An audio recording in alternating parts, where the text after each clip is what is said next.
6 जून निर्जला एकादशी के दिन चुपचाप गाय को खिला दें। एक छोटी सी चीज 1 महीने के अंदर माता रानी करेगी धन का वर्षा हगी। जय श्री राधे राधे। दोस्तों, आज हम आपको ऐसी दुर्लभ जानकारी बताने जा रहे हैं। निर्जला एकादशी के दिन गाय को एक चीज खिला देते हो तो आपकी जन्म जन्मांतर की गरीबी हमेशा के लिए समाप्त हो जाएंगी। वास्तव में अगर आप निर्जला एकादशी के दिन अगर आप यह उपाय कर लेते हो तो यकीनन आप पर श्री हरि विष्णु और माता लक्ष्मी की असीम कृपा होगी और आप धनवान बन जाओगे। आप धनवान न बने तो मुझे बताना। दोस्तों, मैं सौगंध खाता हूँ, बस जो उपाय आपको बताया जाए वह उपाय कर लेना। चलिए जानते हैं। निर्जला एकादशी के दिन चुपचाप गाय को खिला दें। यह एक छोटी सी चीज करोड़ थी भी अरबती होंगे सभी संकट और आसान से मुक्ति। मृत्युदंड पितृदोष तुरंत होगा। पूरे साल आपके भरे रहेंगे अन्य धन के भंडार। यूं कहें कि आपकी साथ पूछते हैं तक करेंगी रूपों पैसों पर राज। बैंक बैलेंस बढ़ता चला जाएगा। आपके घर में वेतन है वह कभी खर्च नहीं होगा और बढ़ ही जाएगा। सभी दुख दर्द संकट कष्ट दूर हो जाएंगे दूर और सभी सुख आपके कदमों में आ जाएंगे। सभी सुख आपके कदम चूमेगी यदि आप यह एक छोटी और खास चीज चुपचाप गाय को खिला देते हैं तो तत्काल गरीबी आपके जीवन से खत्म हो जाएगी। योग से राजा बन जाता है और 33 कोट देवी देवताओं को धारण करने वाली गौ माता की असीम कृपा व्यक्ति पर आजीवन बसती है। व्यक्ति के घर में कभी भी अन्य धन वस्त्र की कमी नहीं होती। अन्य धन के भंडार व्यक्ति के घर में भरे रहते हैं। निर्जला एकादशी के दिन गाय का यह उपाय करने से व्यक्ति के जीवन से तत्काल गई भी खत्म हो जाती है। तो दोस्तों, कौन कौन से गौमाता से जुड़े खास और महत्वपूर्ण उपाय हैं जिन्हें यदि निर्जला एकादशी के दिन कर लेते हैं तो दोस्तों, गाय का उपाय बताने से पहले मैं आपको निर्जला एकादशी पूजा के बारे में थोड़ा सा जानकारी दे देता हूं कि निर्जला एक पारदर्शी कब है और इस महीने में किस तारीख को है, 6 या 7 जून। तो इस वर्ष निर्जला एकादशी 6 जून 2025 को पड़ रही है। निर्जला एकादशी के दिन आपको पवित्र नदी में स्नान करना है। इस दिन सभी भक्त जन श्री हरि विष्णु तथा माता लक्ष्मी की पूजा करने के साथ साथ गौ माता की पूजा अवश्य ही करते हैं और गौमाता को कुछ न कुछ जरूर ही खेलते हैं। इससे मनुष्य के जन्मों जन्म अंतर की गरीबी हमेशा के लिए नष्ट हो जाते हैं। दोस्तों, जिस दिन का इंतजार दुनिया भर के हर पंडित एस्ट्रोलॉजर और हर हिंदू भाई हैं को रहता है वह दिन अब आ गया है। दोस्तों, आपकी जानकारी के लिए बता दें, हिंदू धर्म में निर्जला एकादशी बहुत ही धाम से मनाई जाती है। महिलाएं बिना जल ग्रहण किया निर्जला एकादशी का व्रत रखती हैं और इसमें सबसे पहले भगवान विष्णु की पूजा की जाती है, माता तुलसी की पूजा की जाती है, देवी देवताओं की पूजा की जाती है और जो भोग बनाया जाता है वह विष्णु और माता लक्ष्मी और उनकी विधि विधान से पूजा की जाती है। गौ माता की पूजा की जाती है, लेकिन इनमें सबसे ज्यादा महत्व निर्जला एकादशी का माना जाता है। शास्त्रों में वेद पुराणों में साफ साफ लिखा हुआ निर्जला एकादशी के दिन श्री हरि विष्णु और माता लक्ष्मी जी का आशीर्वाद प्राप्त करने का सबसे सुनहरा दिन होता है। इस दिन भगवान विष्णु माता लक्ष्मी जी बहुत ही ज्यादा प्रसन्न मुद्रा में होते हैं और अपने दोनों हाथों से अपने भक्तों पर कृपा बरसाते हैं। एक तरफ दोस्तों मान्यता है निर्जला एकादशी के दिन जो सूर्य होता है वह अन्य दिनों के मुकाबले सबसे ज्यादा प्रकाशमान होता है।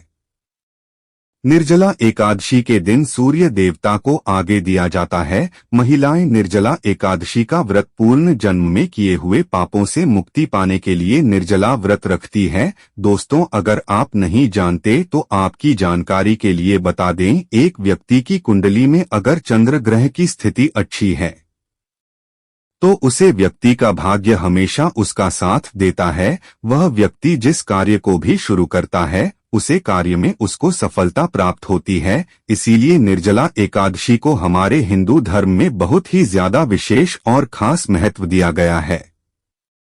आप लोगों की जानकारी के लिए बता दें, निर्जला एकादशी के दिन 52 तरीके के शुभ योग बन रहे हैं। कई सालों के बाद सूर्य का प्रकाश इतना प्रकाशमान होगा जितना कभी नहीं हुआ। 130 साल में ऐसा दुर्लभ संयोग बनने जा रहा है। लक्ष्मी योग, ग्रह योग, नक्षत्र योग, अमृत सिद्धि योग जैसे शुभ योग का निर्माण हो रहा है, क्योंकि निर्जला एकादशी के समय में पूरे दिन का व्रत करना चाहिए और श्री हरि विष्णु और माता लक्ष्मी का आशीर्वाद प्राप्त होता है। निर्जला एकादशी के दिन ब्रह्मा मुहूर्त में सोकर नहीं उठ सकते हैं, किसी पवित्र नदी में जाकर स्नान नहीं कर सकते हैं, पूरे दिन का व्रत नहीं रख सकते हैं। वैसे तो दोस्तों, निर्जला एकादशी के दिन स्नान और प्रात का विशेष महत्व होता है, लेकिन इस दिन अगर आप ज्योतिष शास्त्र, तंत्र शास्त्र के अनुसार एक गाय वाला उपाय विधि विधान से निर्जला एकादशी वाले दिन कर लेते हैं, तो आपकी जन्म जन्मांतर की गरीबी हमेशा के लिए समाप्त हो जाएंगी। वास्तव में अगर आप निर्जला एकादशी के दिन अगर आप यह उपाय कर लेते हो तो यकीनन आप पर श्री हरि विष्णु और माता लक्ष्मी की असीम कृपा होगी और आप धनवान बन जाओगे। इस दिन सभी वक्त जन श्री हरि विष्णु तथा माता लक्ष्मी की पूजा करने के साथ साथ गौ माता की पूजा अवश्य ही करते हैं और गौ माता को कुछ न कुछ जरूर ही खेलते हैं। अब आप सोच रहे होंगे कि गाय को ऐसा क्या खिलाने से और ऐसा क्या उपाय करने से आपको भगवान विष्णु और माता लक्ष्मी का आशीर्वाद मिल सकता है। तो दोस्तों, आपने देखा होगा जब भी आपके घर पर दिवाली की पूजा होती है या धनतेरस की पूजा होती है या फिर निर्जला एकादशी की पूजा होती है, तो आपके घर वाले गौ माता की पूजा जरूर करते हैं और गौमाता को जो भोग होता है उसमें से कुछ ना कुछ खिलाते हैं, ज्यादा नहीं तो 2 पूरी अवश्य ही खिलाते हैं। तो दोस्तों, आपको इस उपाय को निर्जला एकादशी वाले दिन ही करना है और सूर्य देव को आगे देना है और उनकी विधि विधान से पूजा करना है। इस बार निर्जला एकादशी है, वह बहुत ही शुभ योगों के निर्माण द्वारा बन रही है। तो इस वीडियो में आपको गौ माता से जुड़े उपाय के बारे में बताने वाले हैं, जिन्हें करने से आपके जीवन के जो भी दुख, दर्द, संकट है या कामयाबी होने में कोई बधाई आ रही है, सभी से छुटकारा मिलने वाला है। यूं कहें कि आपके जीवन में अपार धन सुख, कभी भी धन से संबंधित परेशानी नहीं रहेगी। यदि आपकी जिंदगी प्रबल हो जाएगी, धन प्राप्ति के योग्य बन जाएंगे और जीवन में सदैव अन्य धन के भंडार आपके घर में भर रहेंगे। अन्य धन, वस्त्र कभी कमी नहीं होगी। आपको बता दें, इस निर्जला एकादशी भगवान विष्णु की पूजा के साथ साथ हनुमान जी, मंगल देवता और भगवान शनिदेव की भी पूजा जरूर करनी चाहिए। आपको बता दें कि इस दिन यदि आप हनुमान जी और मंगल देवता भगवान शनिदेव की पूजा करते हैं तो मंगल का ग्रह जनित दोष भी दूर हो जाता है। व्यक्ति के जीवन में धन सुख संपत्ति की प्राप्ति हो जाती है, समस्त मनोकामना व्यक्ति की पूर्ण हो जाती है। दोस्तों, आपको हम बता दें कि ऐसी ज्ञानवर्धक जानकारी आपको हम पैसों में भी बांट सकते थे, पर हमारे चैनल का मकसद है जनहित में जन कल्याण एवं जन सेवा करना। इसीलिए आपके लिए जो जानकारी बताते हैं वह फ्री में बताते हैं, इसलिए आप इस वीडियो को भी जरूर लाइक करें। और दोस्तों, मैं आपसे एक अनुरोध और करना चाहूंगा कि आप अपनी राशि कमेंट बॉक्स में जरूर डाल दें, जिससे कि आपकी राशि के अनुसार हम आपको कुछ ऐसे उपाय बता सके जिससे आपको लाभ की प्राप्ति हो, क्योंकि हम राशि से जुड़े उपाय भी आपको बताते हैं। तो आप कमेंट बॉक्स में अपनी राशि हमें जरूर बताएं या अपना नाम बताएं, जिससे आपके लिए कुछ हम ऐसे उपाय बता सके। साथ में जाए गौमाता अवश्य लिखें। दोस्तों, साथ ही से एक उपाय तो जरूर करना है। गाय का उपाय बताने से पहले एक उपाय आपको बता दें, इस उपाय को लाइक जरूर करें। क्या दें कि शाम के समय पीपल के पेड़ के नीचे आपको सरसों का चौमुखी दीपक, आटे का दीपक बनाना है। चौमुखी दीपक में आगे की बात लगाकर सरसों के तेल का दीपक जला देना है। आटे का दीपक बनाएं, जो मुख्य तेल डालें उसमें बातें ही डालें। लाल वाली कलावे की दीपक जला दें, 4 बातें लगाकर। चारों दीपक मतलब 4 भाग उसके बन जाए, हर एक भाग को जलाए और बीच में 2 सबूत फूल वाले लोग भी डाल दें। फिर देखिए कैसे चमत्कार आपके जीवन में होता है। शाम के समय जलाकर उसे छोड़े, मनोकामना मांग कर छोड़ दें। दोस्तों, अभी तक अपने चैनल को सब्सक्राइब न किया हो तो जरूर कर लें। इससे आपको और भी ज्ञानवर्धक जानकारी सीधे माध्यम से प्राप्त हो सके। दोस्तों, यह गौमाता वाला उपाय बहुत ही प्रभावशाली उपाय बताया मैंने आपको। इस उपाय को जरूर करें, बहुत ही लाभकारी उपाय बताया है, बहुत ही आपको लाभ देगा यह उपाय। और अब बात करें गौ माता से जुड़े कौन कौन से उपाय आपको इस दिन मतलब गाय से जुड़े, जिन्हें करने से व्यक्ति को 7 पीढ़ियों तक बैंक बैलेंस की कमी नहीं होती, दुख दर्द संकट कष्ट दूर हो जाते हैं और सभी सुख व्यक्ति के कदमों में आ जाते हैं। तो दोस्तों, निर्जला एकादशी के दिन आपको भगवान विष्णु माता लक्ष्मी माता की विधि विधान पूजा करना है और उसी के साथ गौ माता की पूजा अवश्य करना है।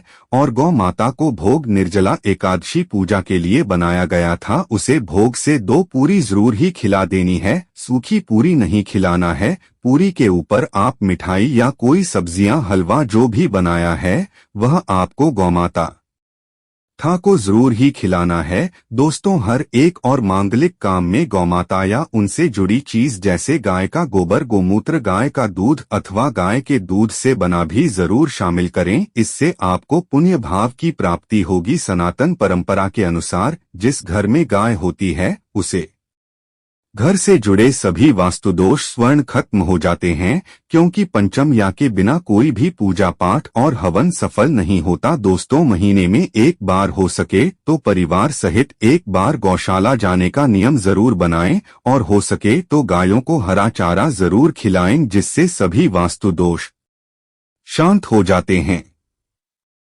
दोस्तों, आपका प्रिय चैनल कभी किसी को भी गलत जानकारी नहीं देगा और इनसे जुड़े दोषों का निदान हो जाता है। गर्मियों में गौमाता को पानी पिलाएं और सर्दी में गौमाता को गुड़ जरूर खिलाएं। ध्यान रखें कि निर्जला एकादशी वाले दिन गौमाता को गोद जरूर ही खिलाना है। गर्मियों में गाय को गोदना खेल अनेक देवी देवताओं को अपने शरीर पर धारण करने वाली गौमाता से जुड़े कई शुभ और अशुभ संकेत भी होते हैं। मतलब गाय का दूध दौड़ते समय यदि गाय ठोकर मार दें और सारा दूध बिखर जाए तो आप शगुन होता है। यदि कोई यात्रा पर निकल रहा हो और गाय अपने बछड़े को दूध पिलाती सामने आ जाए तो निश्चित रूप से कि यात्रा के लिए आप निकले हैं वह यात्रा आपकी जरूर ही सफल होगी और वह जिसके लिए आप निकले हैं वह जरूर ही पूर्ण यात्रा पर जाते समय गाय की आवाज आना और रात्रि में गाय की हुंकार करना भी शुभ होता है।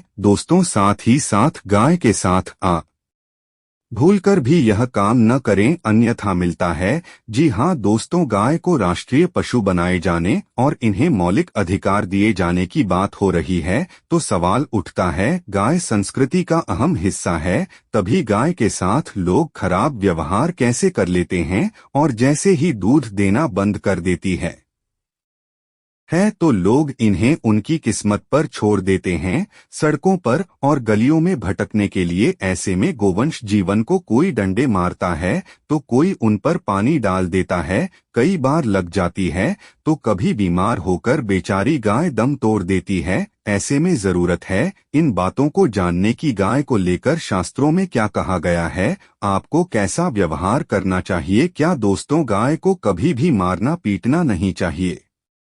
शास्त्रों में गाय को माता का दर्जा दिया गया है। गाय को मारने वाला माता को मारने पीटने वाले के समान पाप का भाग्य समझा जाता है। नरक लोक में वर्षों तक कष्ट भोगना पड़ता है। अगले जन्म पशु योनि में मिलता है कि गौतम मुनि ने गलती से गाय को डंडा मार दिया था, जिस गाय की मृत्यु हो गई थी, और इस पाप से मुक्ति के लिए इन्हें वर्षों तक तपस्या करनी पड़ी। इसलिए यह निर्जला एकादशी भगवान श्री कृष्ण जी ने बैल स्वरूप में आए वृद्धाश्रम का वध कर दिया था, जिससे मुक्ति के लिए भगवान श्री कृष्ण को संपूर्ण तीर्थ को एक कुंड में बुलाना पड़ा और इस कुंड में स्नान से वह पाप मुक्त हो गए थे। या दोस्तों, साथ ही साथ पानी पी रही गाय को भी सकते हैं, वह घोर पापी के भंग बनाकर होते हैं। ऐसे लोग घर आप से मुक्त होकर स्वर्ग पाए जाते हैं और बड़े ही धनवान कल में जन्म लेकर सुख भोगते हैं।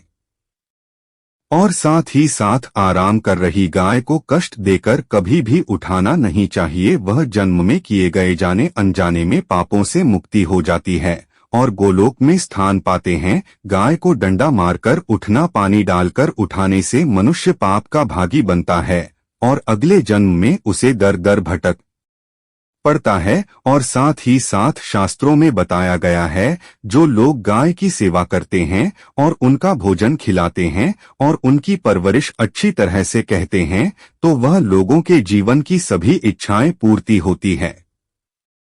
गाय के बछड़े से बचा हुआ दूध ही मनुष्य को लेना चाहिए, परंतु कुछ लोग एक बार गाय को धो लेने बाद फिर से बछड़े के लिए बचा हुआ दूध भी धो लेते हैं।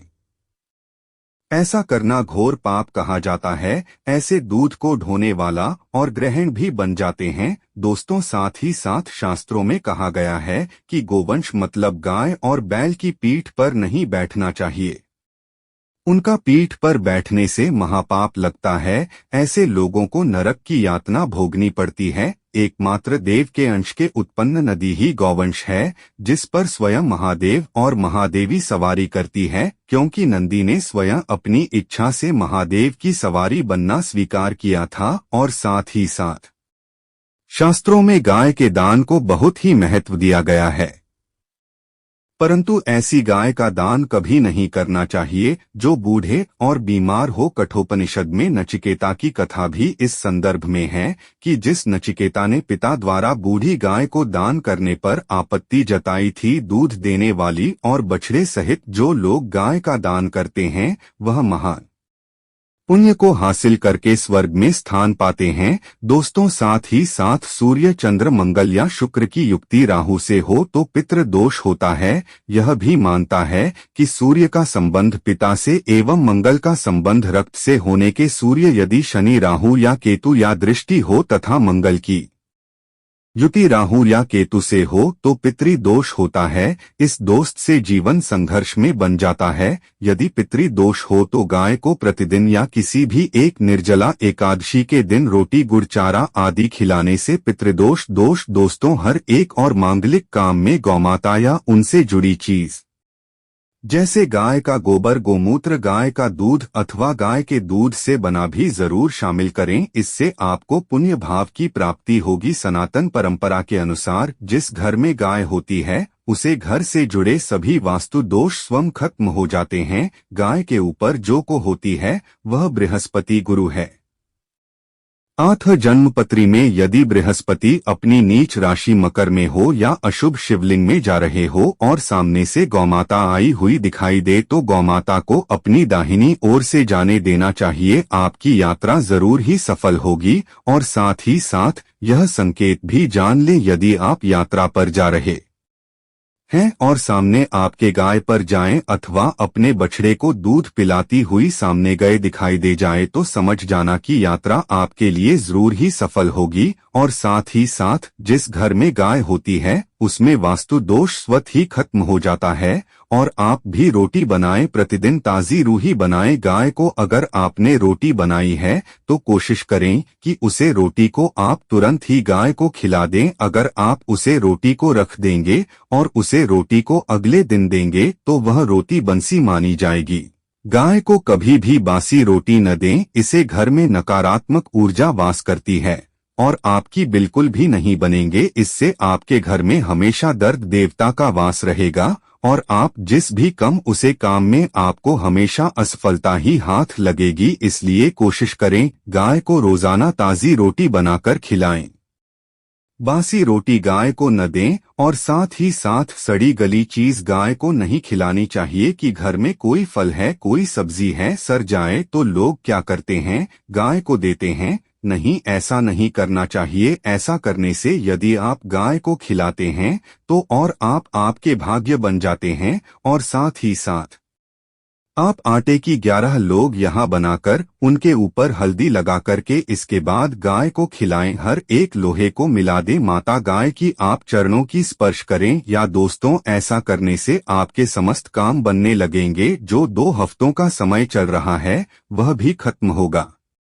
आपके जीवन में खुशियां ही खुशियां होगी। और एक बार आप 7 बार गाय की परिक्रमा भी कर लें तो आपके समस्त कम होंगे। और साथ ही साथ आप गाय को जब भी रोटी दे, रोटी पर या तो आप थोड़ी हल्दी लगा लें। अगर अच्छा न हो तो आप थोड़ा रख सकते हैं, थोड़ा घी रख सकते हैं। या दोस्तों, गाय को कभी भी सूखी रोटी खिलाएं। सूखी का मतलब गए रखें, उसे पर कुछ ना कुछ रखकर खिलाएं। हल्दी रख लें मिश्री की या जो भी रख लें, मतलब खाली रोटी नहीं खिलानी। इस बात का जब भी आपको शुभ फलों की प्राप्ति होगी। जानकारी अच्छी लगी हो तो वीडियो को लाइक जरूर करें। धन्यवाद।